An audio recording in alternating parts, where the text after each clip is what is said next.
જય શ્રી કૃષ્ણ મિત્રો. જો કાલે મેં કીધું હતું ને, હું ડિસિપ્લિનમાં પૂરું રહેવાની કોશિશ કરીશ, તે ટાઈમ ટેબલ બનાવીશ. તો આજે મારી સાથે કેવું થયું આખી દિનચર્યા હું તમને હમણાં બતાવું. પહેલાં તમને ઓવરવ્યૂ આપી દઉં આજના વિડીયોનું, કે આજે અમારા ઘરે મહેમાન આવ્યા હતા. રાતે ભજીયા પકોડી એવું બધું બન્યું, અને સવારે મેઘરાજા એટલા મહેરબાન કે બીવડાવી દે એવી કડાકા ભડાકાવાળી વીજળી, અને મારું વર્કઆઉટ તો ફિર બી મેં કરી લીધું. ચલો હું દિનચર્યા બતાવતા બધું કહું ને, આજનું ડાયટ ચાર્ટ તો બતાવીશ જ, બરોબર છે. ચલો જોઈએ. સવારે 5:05 ને 10 જેવું થયું હતું, અને આછું બગું અજવાળું થઈ ગયું હતું, અને વીજળીના કડાકા ભડાકા થતા હતા. લાઇટે નહોતી હો. અને મેં કીધું હાલો, મેં તો કાલે જ હજી કર્યું કે સવારમાં વર્કઆઉટ કરીને વહેલી ઉઠીશ. ત્યાં તો આજે મતલબ આકાશે રોવા માંડ્યું, ચાંદી તારે વહેલું ઉઠવું પડશે. તો મેં વર્કઆઉટ તો કરી લીધું. મહેક આવી ગયા, મને ઉઠાડી અને કે હાલો ચા ભાખરી તો બનાવતી, કારણ કે વર્કઆઉટ કરીને હું પાછી ઝોલું મારી લીધું. હું સૂઈ ગઈ, હજી ઉઠવાની વાર હતી ત્યાં આખું જ નથી રાતી મહેક આવ્યા ત્યારે. પછી મેં નાસ્તો બનાવવાની તૈયારી કરી, અને મારે વરસાદ મસ્તી નહોતો તો વળી પાછળના ફળિયામાં જોયું કેવો વરસાદ છે જુદી ફરીએ. અને મમ્મી જો બેસી ગયા હતા માળા કરવા, ને દીવાબત્તી કરી લીધા હતા, અને મંદિરમાં મચ્છર કરતા હતા ત્યાં ત્યાં બેઠા. અને મેં ચા મૂકી દીધો હતો ને, ભાખરી બનાવવાની તૈયારી કરતી હતી. મને કે હું આવું તે ભાખરી બનાવી. તો આજે વરસાદનો માહોલ હતો, મસ્ત મોસમ હતું ને, તો જો 7:30 વાગ્યા એટલે મને જીરા પાણી હાચું નહોતું પીધું. આજે બોલાતા ભૂલી ગઈ હતી. તો મેં નાસ્તો કરી લીધો. આજે મીઠું ચા મેં થોડીક પીધી, ને ભાખરી ખાધી હતી રેગ્યુલર વાળી જ, કેમ કે વેટ લોસ ભાખરી નથી પીવી. ને વરસાદ આજે છે બપોર સુધી સખત આવ્યો, એકદમ ધોધમાર જ છે. અને બપોરે જમવામાં મેં છે તુરિયાનું શાક હતું, ઘીસોણાનું, આપણે છાશ ને સોયાવડીનો પાવડર દાળ ભાતમાં નાખ્યો હતો મેં, અને પનીર લીધું હતું. તો આવી રીતે આટલું જ ખાધું હતું, બધું મિક્સ કરીને. કારણ કે આજે મહેક ને પપ્પાને જમવાનું નહોતું, એ પપ્પા ઓલા ઘરે જમવાના હતા, મહેમાન આવ્યા ને એટલે. ને મેં જમતા જો મારું ફ્રોકમાં દાળ ને ઢોળી, એટલે મેં મારા નાની માને યાદ કર્યા. મારા નાની હતા ને, એ હર હંમેશ છે ને ખાઈને એટલે એના કપડામાં કંઈક ને કંઈક ઢોળાય જ. તો આજે મેં કીધું મારાથી ને એવું જ થઈ ગયું, એટલે મેં જો દાળ સાફ કરી, અને ડ્રેસે મેં જો કાલવાળું જ પહેરી રાખ્યો હતો આજ તો સવારે. મેં કીધું કે વરસાદનો ક્યાં મેલા હુકાતા નથી, મેલો નથી થયો, એની પહેરી લો. અને પછી મેં કીધું હતું ને કાલે કે હું જમીને જેટલી વાર ખાઈશ ને એટલી વાર 10 મિનિટ વોક કરીશ, એટલે પાછું મારા હોલમાં જ વોક કરી લીધું હતું. રસોડાથી હોલમાંથી રસોડામાં એવી રીતે. એટલે 70 ફૂટના ગાડામાં જ મેં બધી બાજુ ચક્કરમાં ભમેડા કરી 10 મિનિટ હાલી લીધું.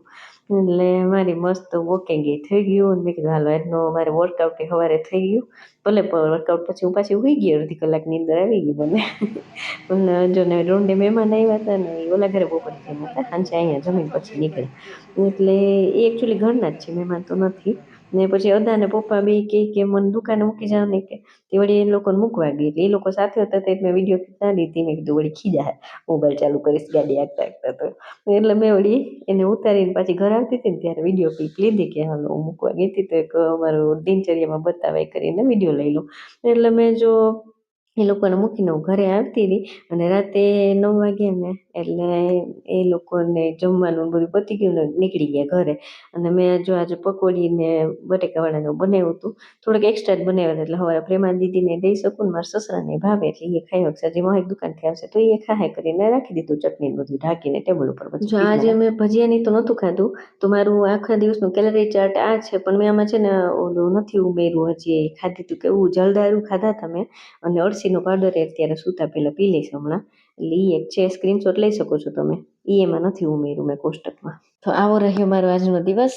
અને બસ જો આવી રીતે ચેલેન્જીસ આપણી વેટ લોસ જર્નીમાં તો આવવાના જ છે રોજે. તો એની સામે આમ અડગ રહેવાનું, અને રોજે થોડું સુધારો કરવાની કોશિશ કરવાની. એટલે બસ જો હું તો આવી રીતે રોજ થોડું શીખતી સુધારતી જ 11 કિલો ઉતારીને અહીંયા પહોંચી છું. પતકારા જેવું મોઢું હતું ને, હવે થોડુંક આમ દબી ગયું છે. એટલે આજે મહેમાન આવ્યા હતા ને, એ લોકો કહેતા હતા કે ઘણી પાતળી લાગે છે હવે હો. એટલે મને આમ ખુશી લાગી, જો આપણી ઘરે કોઈ એમ જાજા ટાઈમ આવ્યું હોય ને આપણને એવી રીતે કોમ્પ્લિમેન્ટ કરે આપણે આટલી મહેનત પછી. મતલબ જેટલી હું કરી શકું એટલી મહેનત તો ફિર બી હું નથી કરતી, પણ ફિર બી મહેનત તો કરું છું ને. તો એ પ્રમાણે મને સારું લાગે કોઈ એમ કહે તો કે ભાઈ ના દેખાય છે એમ. ખાલી હું જ હરખમાં વજન કાંટો જોઈને ખુશ થાવ એવું નથી, પણ દેખાય છે બધાને. એટલે આવું છે. ચલો મારી વાત તો નીકળતી અંદર રેડ ક્રોસ માર્ક કરી લઈએ.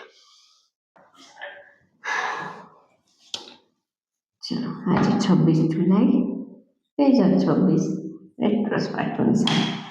કેમ કે આજનો દિવસ પણ મેં જેવું સોચ્યું હતું એવું જ ગયો છે. ફરી પાછા મળીએ આવતીકાલે રાત્રે 10 વાગે. ત્યાં સુધી ચમકતી ચાંદીને રજા આપો. જય શ્રી કૃષ્ણ. ખુદની તબિયતનું ધ્યાન રાખજો, પરિવારના બધાનું ધ્યાન રાખજો. બાય, જય શ્રી કૃષ્ણ, ગુડ નાઇટ.